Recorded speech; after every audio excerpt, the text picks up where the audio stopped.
Okay, guys, sorry about that quick cut. I didn't really do much, except I wrote down all what we need to find, so that way I didn't have to bother with this, because, like I said, short memory storage. So, all I'm doing now is, on the unit circle, on the unit circle, sine and cosine are actually just y and x, but when you're doing any other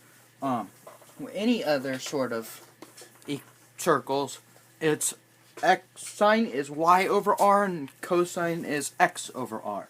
I'll show you a unit circle so you know what I'm talking about roughly. Unit circles means the radius is only 1.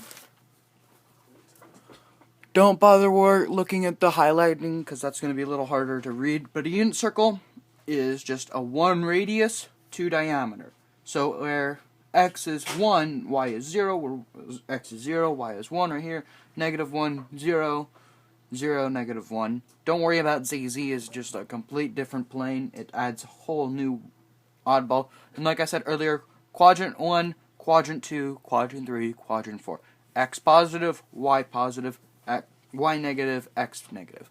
So, yeah, that's that. So you guys know for angles, 1/4 of a revolution, or 90 degrees, is pi over 2.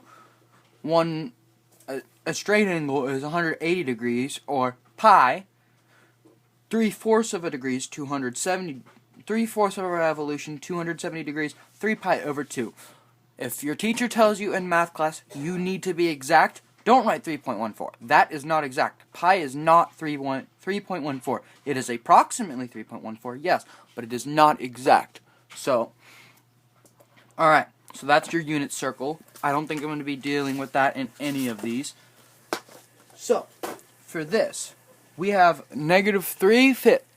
So, if we want to draw that angle, all we do is, it's in quadrant 3, so your angle is going to look something like that, angle. I don't like drawing the initial ray if I'm just dealing with cosine, sine, and tangent, and actually I'm going to move that over, so I have room to work over on the other side. Let me make sure, okay.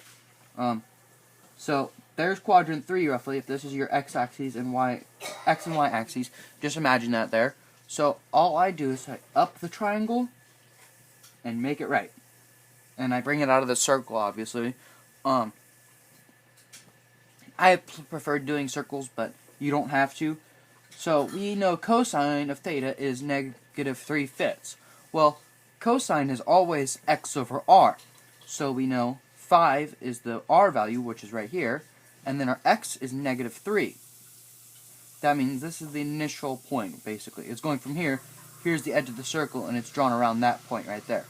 That is your, whatever it's called, your focus point, foci. So we need to find y. The way we do this is using the Pythagorean theorem.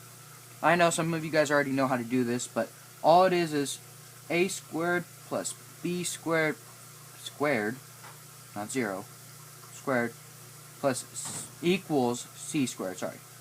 In this case, c squared is y. So I'm just going to replace that. Y. And will be, oh wait, no. That is 5. Sorry. My handwriting's ferocious. And when we know b and a are going to be x and y. So this is 5 squared, or radius, equals radius, or y c squared.